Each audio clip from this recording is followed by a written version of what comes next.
For today's video, may quick tutorial tayo ngayon on how to convert Skyro credit to GCash. So ang dami kasi guys na problema dito kung paano daw nila i-convert yung Skyro credit nila to GCash. Una guys, magtanong muna kayo dyan sa tindahan sa lugar nyo kung nag-accept sila ng payment ng Skyro credit. So pwede po kayong magpa-convert doon katulad sa dito sa tindahan namin. Dito kasi sa tindahan namin, nagka-cash out po kami ng Skyro credit or nag-accept kami ng payment ng Skyro credit. So ganito nga pala guys kung paano kami mag-convert ng Skyro credit. So ipapakita ko lang po sa inyo ng mabilisan. Sample guys, ayan o, meron akong 5,000 Skyro credit balance.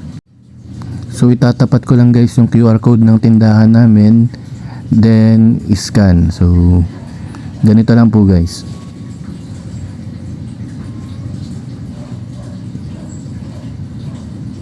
So tapat nyo lang po sa scanner and then ilagay nyo po yung amount na ika-cash out nyo.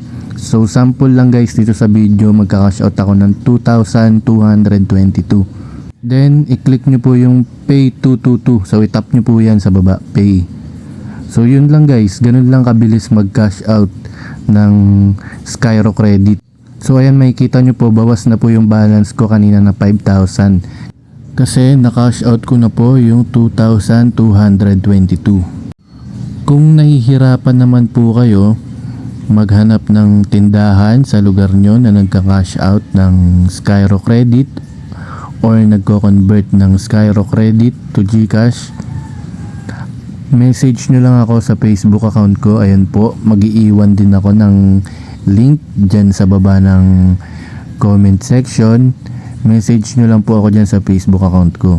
So ulitin ko guys, para lang po sa mga nahihirapan mag-convert ng Skyro credit or walang mahanap na nag-accept ng payment ng Skyro credit dyan sa lugar nila, pwede ko po kayo tulungan i-convert yung Skyro credit nyo into GCash. So yun lang guys, hanggang dito lang yung video. So sana na turuan ko kayo kung paano mag cash out ng Skyro credit. So yun lang guys, maraming salamat.